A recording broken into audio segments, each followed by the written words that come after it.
Alright, so first of all, I want to say sorry for not uploading for like a year. I kind of just forgot about this channel, but yeah, anyways, I'm gonna try to start uploading at 2-3 times a week at least. So yeah, this story is about the first time I got suspended and like the only time I've been suspended. I've had a lot of close calls, but I've never really been suspended again. But yeah, anyways, so little backstory. Last year I used to sell vapes, like fucking envies, vices. I used to sell them for vapes. I got quite a bit of money off it. So one day I'm sitting in math class and the principal comes to the door and he's like, Sxciety, is Sxciety here? You can say that. I said my actual name, but I'm not saying it on here. And then he looks at me and he's like, are you Sxciety? I'm like, yeah. He's like, grab your stuff, come with me. So I'm like, alright. So I grab my bag, I go with him. As we're walking down the hall, I'm like, am I in trouble? He's like, have you done anything to be in trouble? And I'm not gonna admit it, of course, because I didn't think that's what it was for. So I was like, no, I haven't done anything. He's like, then you shouldn't get in trouble for anything. So in my head, I'm shitting my pants at this point, because I'm like, what? I've never been to the office. I was like, what the fuck did I do?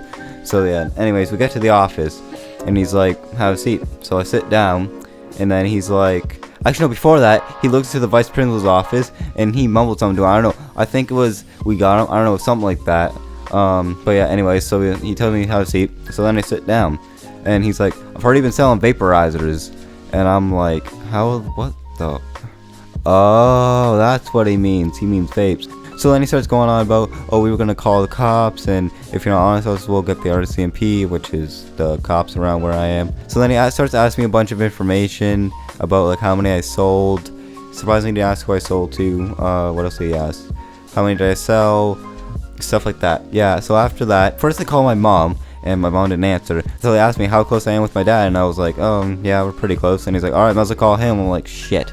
So then he tries the number doesn't work. So he's like, what's your dad's number? So then I go on my phone, I'm looking for it, and like, I'm looking for a solid minute because I can't find it because I have multiple contacts with them. So then he goes, we'll just get the RCMP to get it. I'm like, give me a minute. So then I eventually find it, and he calls them. And he's like, so then he goes, call it your son selling vaporizers, saying you can't be doing that, that's illegal, da da da. So then he explains how I got caught. So apparently somebody's parent called the school and said that there's some kid selling vapes, but they didn't know who it was at first. So then that day the parent called the school and said that it was me. So I found out who it was. It was the person I sold to the fucking most. So then he tells my dad all that, and he's like, so then he's at least suspended for a day, and we don't know how long. So I eventually got suspended for, 2 days outside, or 2 days OSS, out school suspension, and 3 days ISS, in school suspension. So yeah, so then I got all my shit taken away and got grounded for 2 days for that. But yeah, besides that, nothing really happened. But yeah, so I know this is a short one and not that exciting, but I promise I'll have better ones, and yeah, they'll just be better, and I'll start uploading more. But yeah, sorry for being gone for a year. But yeah, like, subscribe. I don't know what else to say.